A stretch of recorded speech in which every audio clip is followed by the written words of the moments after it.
We have breached the inner sanctum here at Blizzard Entertainment, and I am joined by Executive Vice President of Creative Development, Chris Metzen. How are you doing, sir? Good, good. Correct me if I'm wrong, you were around for the original StarCraft way back in the day. So it's been, obviously you started working on StarCraft 2 a little bit before now, but it's been 12 years since the original game came out. Was it hard for you to jump back into that fiction after being away from it for so long? Did it take you a little while to get your bearings and kind of figure out where you wanted to go with the story?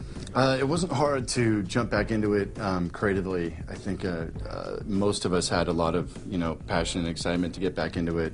We love those characters, we love those races, and it had been too long away. So we were really excited. But in terms of getting our bearings, probably. It's like I had so much story I wanted to tell. It did take us a while to figure out, just hone in on the most important themes, the most important characters, and just try and construct something that was really, really tight. I think sometimes, especially with that kind of break, like we had the same kind of break with Warcraft 3, it's like you spend so long conjuring ideas and stuff that they're not necessarily all good, and sometimes less is more. What do you feel like is the most radical thing you're doing story-wise with this game that fans might not see coming? Given the first game, we really set out to do this big, multiracial, war game, and what surprised us, I think, as we were moving through the storyline, in terms of writing it, is how foreground Raynor and Kerrigan came, like the two kind of principal characters. I had a sense of Raynor up front. Kerrigan was kind of she kind of just popped there in the middle of the storyline. We didn't anticipate her being in it, but she was just this character that came out that we really wanted to invest in. And it really just kind of organically grew out of that. This time around, there's so much more of a focus on these people and kind of what they're about and how they're interacting throughout the course of this war, that this one had way more focus this time around, where we kind of fell into things with StarCraft 1.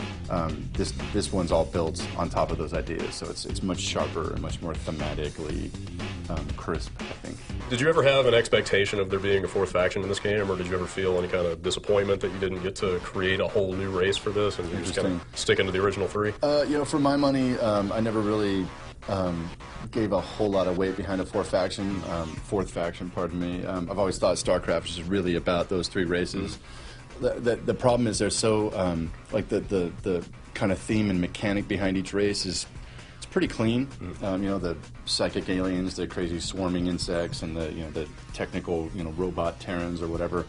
There are other themes you can fudge into that matrix, but I think it just diminishes it overall. Really the triangulation of StarCraft at a thematic level is one of its biggest strengths. I'm not a huge fan of chasing, fourth race or whatever. Though, I don't know.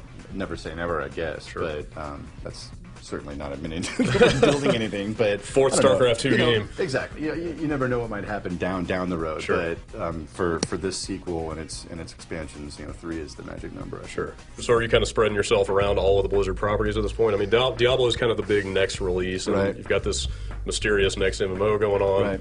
Are you kind of evenly across all that stuff right now? Or? I wouldn't say evenly. The past, many years, I kind of work on a little bit of everything, and it comes in kind of phases, right? So I'll be really intense on a product, for a little while, and then kind of leave it alone and go on to something else. So these days, I'm working on the big unannounced thingy. Sure. Which is really cool. And then, that's a technical term. And then StarCraft, we're starting to launch forward as the team is kind of wrapping up the Wings of Liberty product. The story team's kind of marching forward and jamming out, the kind of broad strokes of the Zerg campaign. What else am I doing these days?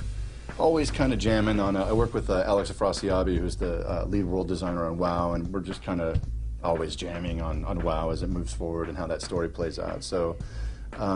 Haven't touched Diablo in a while, but again, it's just all kind of hot spots. So, kind of jump all around. over the place. Yeah, kind of all over the place. Well, since you mentioned WoW, how do you feel about the changes that are coming in Cataclysm? Some of the zones that are getting overhauls are pretty close to a lot of people's hearts. Right. Do you feel like this is it? Is it your last chance to go run around in the Barrens as it used to be? Is there any kind of sadness that you're kind of losing some of that stuff? That's a little really bit of good history? question. Yeah, it's insanely close to my heart too. But it's pretty badass. It was about 2 weeks ago I sat down with Alex, and we'll do run-throughs of zones about every week, so I can see kind of what's going on. We talk a lot about it conceptually, but I don't sit with that team, so like about every week, every 2 weeks, I'll sit down and they'll drive me through, you know, how it's all taking shape. And oh man, like it was pretty amazing. Like I don't know what they've announced or not announced, but you can tell us. Just rolling, right. but I mean, just rolling through zones that are so familiar, right? I mean, you spent hundreds of hours in like these places and kind of imprinted on the characters there and the flora and the fauna and all that good stuff. But it was hugely emotional rolling through areas that were once like, let's say, plagued out, if you will, and now are like just reborn. I mean, just holy cow, you know, just. It's very affecting. I didn't expect that.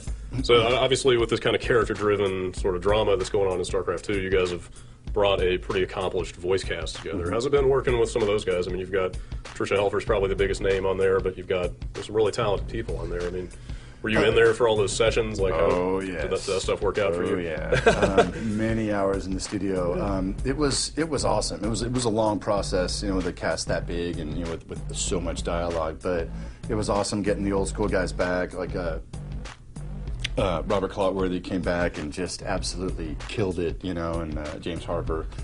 And it was just a blast to get everybody in there. We also worked with a lady named Andrea Romano, who's kind of like a top voice director in animation out in Hollywood, and she pretty much took the reins, you know, and you know we've been ham and egging it for all these years, so we actually got a real director in there to just rock it. So it was pretty educational sitting next to her every day and kind of seeing how she approached voice direction and just kind of handles actors and kind of lets things roll a little more organically than I might. Which was really good. It turned out to be a real X factor in just letting these characters breathe and kind of helping them to kind of the characters kind of to relate to each other. A lot of times, the voice direction, you know, you've written your script and like actors are in there kind of individually, and it can feel kind of stilted sometimes with the characters, even on a great read, since they're not in the same room. You know, you kind of have that vibe issue. Like sometimes, like, do they really feel like they're relating to each other? But oh man, you know. Andrea just, she has a way of kind of filling that gap and getting the actors right in the moment, and it was really cool to watch, and I think it really made the difference in StarCraft 2. I think a lot of these characters really feel alive, and you feel a real connectivity to them when they're in their zone. Professionals at work, right? Exactly. Yeah. Cool. Well, Chris, I really appreciate your time. I'm going to let you get back to creating. For sure. Thanks again, and we'll look forward to seeing StarCraft 2 soon. Awesome. Thanks.